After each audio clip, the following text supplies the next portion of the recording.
మాఘపురాణం 15వ అధ్యాయం. అరణ్యంలో గతంలో తాను తపస్సు చేసి ఉన్నాడు కాబట్టి అడవి ఎలా ఉంటుంది, ఏ ప్రాంతం తపస్సుకు అనుకూలంగా ఉంటుంది, నీటి సదుపాయం ఎక్కడ ఉంటుంది, తినడానికి పండ్లు ఎక్కడ దొరుకుతాయి, ఈ విషయాలన్నీ అతనికి తెలుసు.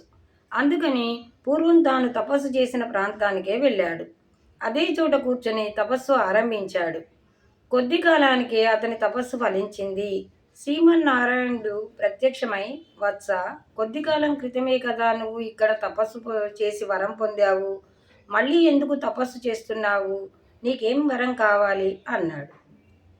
శ్రీమన్నారాయణుడు ప్రత్యక్షం కాగానే ఆనందంతో పొంగిపోయాడు ఆనంద శర్మ. సాష్టాంగ నమస్కారం చేశాడు. ఇప్పుడు స్వామి, గతంలో నా కుమారుడు కలుగుతాడని వరం ఇచ్చావు. అలాగే కొడుకు పుట్టాడు. చాలా ఆనందంగా ఉన్నది. కానీ వాడు అల్పాయుష్కుడు అంటున్నారు. 12 సంవత్సరాలు మాత్రమే జీవిస్తాడు అని నారదుడు చెప్పాడు. దాంతో తల్లిదండ్రులమైన మేమిద్దరం చాలా బాధపడుతున్నాము. మా విచారానికి హద్దు లేదు. ఆ దుఃఖాన్ని నువ్వే పోగొట్టాలి. అందుకే నిన్ను శరణు వేడుకున్నాను అన్నాడు. ఆ మాటలు విన్న లక్ష్మీనారాయణుడు, ఓ బ్రాహ్మణోత్తమ, గత జన్మలో నీ భార్య చేసిన కర్మ వల్లనే నీ కుమారుడు అల్పాయుష్కుడు అవుతున్నాడు. వాడికి 12 సంవత్సరాలకే మరణం సంభవిస్తుంది.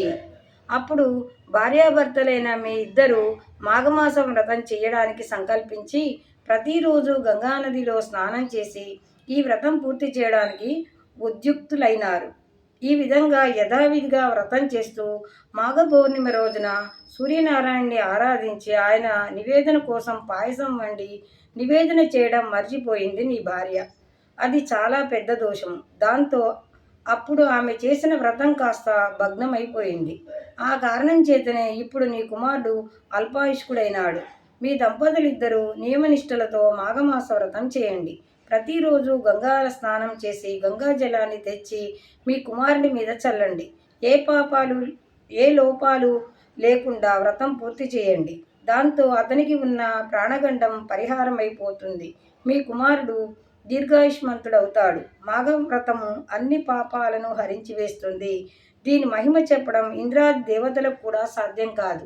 దీని గురించి బ్రహ్మ, శివుడు, పార్వతి, లక్ష్మి, సరస్వతి, ఇంద్రుడు, నేను, నారదాదులకు మాత్రమే తెలుసు. నేను చెప్పినట్లుగా ఈ వ్రతం చేసి ఈ నెల రోజులు నీ కుమారుడి మీద గంగాజలం చల్లు. నీ కుమారుడు దీర్ఘాయుష్కుడవుతాడు. మీకంతా మేలే జరుగుతుంది అని చెప్పి నారాయణుడు అంతర్ధానమైపోయాడు.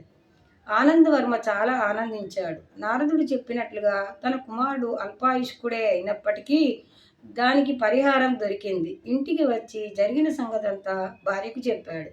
వారిద్దరూ మహదానందించారు. మాఘమాసం కోసం ఎదురు చూస్తున్నారు. ఇంతలో మాఘమాసం రానే వచ్చింది. భార్యాభర్తలు నియమనిష్టలతో మాఘమాస వ్రతం మొదలుపెట్టారు. ప్రతిరోజు గంగలో స్నానం చేసి శ్రీమన్నారాయణుడు చెప్పినట్లుగా గంగాజలాన్ని తెచ్చి పిల్లవాడి మీద చల్లాడు. మాఘమాసంతో పాటుగా వ్రతం కూడా పూర్తయింది.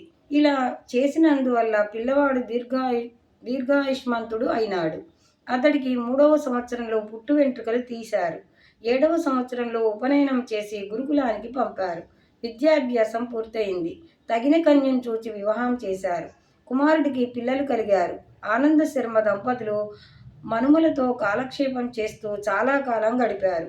అంత్యకాలంలో శ్రీమన్నారాయణుని ధ్యానిస్తూ విష్ణులోకం చేరారు. 15వ అధ్యాయం సమాప్తం.